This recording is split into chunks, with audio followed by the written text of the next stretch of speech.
महाभारत युद्ध समाप्त हो चुका था। युद्ध भूमि के चारों तरफ योद्धाओं के फटे वस्त्र, मुकुट टूटे, शस्त्र टूटे, रथों के चक्के आदि बिखरे हुए थे और वायुमंडल में पसरी हुई थी घोर उदासी। गिद्ध, कुत्ते, सियारों की उदास और डरावनी आवाजों के बीच निर्जन हो चुकी उस भूमि के द्वापर के सबसे महान योद्धा भीष्म पितामह सरसैया पर पड़े हुए थे। सूर्य के उत्तरायण होने की प्रतीक्षा कर रहे थे। तभी उनके कानों में एक परिचित ध्वनि सहज बोलती हुई पहुंची, प्रणाम पितामह। भीष्म के सुख चुके ओठों पर एक बड़ी मुस्कान और बोले, आओ देव की नंदन कृष्ण, स्वागत है तुम्हारा। मैं बहुत देर से तुम्हारा ही स्मरण कर रहा था। कृष्ण बोले, क्या कहूँ पितामह, अब तो यह भी नहीं पूछ सकता कि आप कैसे हो। भीष्म पितामह चुप रहे। कुछ क्षण बाद बोले, कुछ पूछें केशव, बड़े अच्छे समय पर आप आए हैं। संभवतः शरीर छोड़ने के पूर्व मेरे अनेक भ्रम समाप्त हो जाएंगे। कृष्ण बोले, कहिए पितामह। भीष्म पितामह ने कहा, एक बात बताओ कृष्ण, तुम तो ईश्वर हो ना। कृष्ण ने बीच में ही टोक कर कहा, नहीं पितामह, मैं तो आपका पौत्र हूँ, ईश्वर नहीं हूँ। तभी भीष्म पितामह बोले, कृष्ण, मैं और जीवन स्वयं कभी आकलन नहीं कर पाया। संभवतः नहीं जानता कि अच्छा रहा या बुरा, पर इस धरा पर अब तो ठगना छोड़ दो।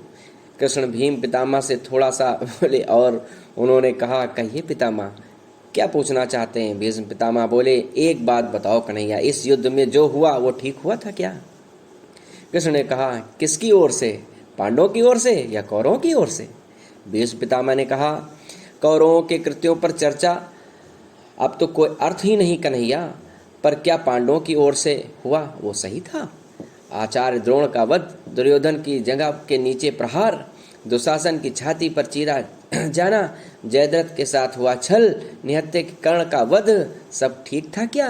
कृष्ण ने कहा, इसका उत्तर मैं कैसे दे सकता हूँ पितामह, इसका उत्तर तो उन्हें देना चाहिए जिन्होंने ये कृत्य किया है। उत्तर दें दुर्योधन का वध करने वाले, उत्तर दें कर्ण और जयद्रथ का वध करने वाले अर्जुन। मैं तो युद्ध में कहीं नहीं था। भीष्म पितामह ने कहा, अभी भी छल नहीं छोड़ेंगे। विश्व भले कहता है महाभारत में अर्जुन और भीष्म ने जीता, पर मैं जानता हूँ कन्हैया कि ये तुम्हारी और केवल तुम्हारी विजय है। मैं तो उत्तर तुम्ही से ही पूछूंगा कृष्ण। भीष्म पितामह ने इतना कहते ही कृष्ण थोड़ा सा गंभीर हुए और बोले, तो सुनिए पितामह, कुछ अनैतिक नहीं हुआ, वही हुआ जो होना चाहिए था।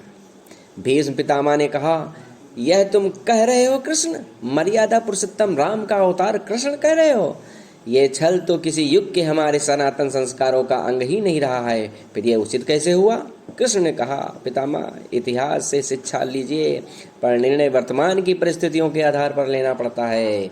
हर युग के अपने तर्क होते हैं, अपना नायक चुनता है। राजनेता के नायक थे, पर हम दोनों का निर्णय एक सा नहीं था पितामह। भीष्म पितामह ने कहा, मैं कुछ समझ नहीं पाया। कृष्ण ने कहा, पितामह, राम और कृष्ण की परिस्थितियों में बहुत अंतर है। राम के युग में खलनायक भी रावण जैसा शिवभक्त भी था, तो रावण जैसी नकारात्मक शक्ति के परिवार के विषय में विभीषण जैसे संत कैसे उत्पन्न हो सकते हैं। तब बाली जैसे और तारा जैसी विदुषी स्त्रियां, अंगद जैसे सज्जन पुत्र थे।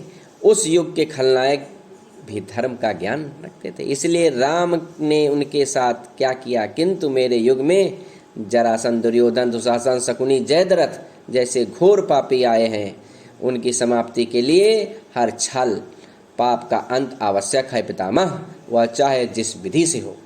भीष्म पितामह ने पुनः प्रश्न किया, तो क्या तुम्हारे इस निर्णयों से गलत परंपराएं नहीं प्रारंभ होंगी।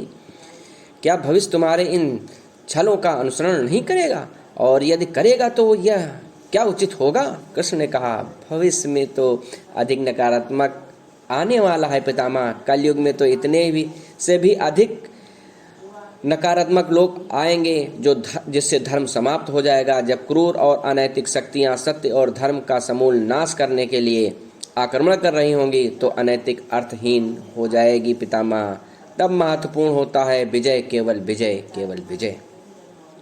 यह कहकर भीष्म पितामह ने पूछा, क्या धर्म का भी नाश हो सकता है केशव, और यदि धर्म का नाश हो सकता है तो क्या मनुष्य इसे रोक सकता है? कृष्ण ने कहा, सब कुछ ईश्वर के भरोसे छोड़कर बैठना मूर्खता होता है पितामह।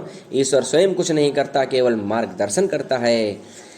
जब मनुष्य को ही स्वयं करना है तो आप मुझे भी ईश्वर समझ लीजिए और बताइए ना पितामह, सब पांडवों को ही करना पड़ा। यही प्रकृति का संविधान है। युद्ध के प्रथम दिन यही तो हुआ था। मैंने अर्जुन से यही परम सत्य कृष्ण की बातों को सुनकर भीष्म पितामह जो है उनकी आंखें धीरे धीरे बंद होने लगीं और कहा, चलो कृष्ण, यह सब पृथ्वी कल संभव चले जाना है। अपने इस अभागे भक्त पर कृष्ण ने मन ही मन में कुछ कहा और भीष्म पर युद्ध भूमि के उस डरावने अंधकार के भविष्य को जीवन का सबसे बड़ा सूत्र मिल चुका था।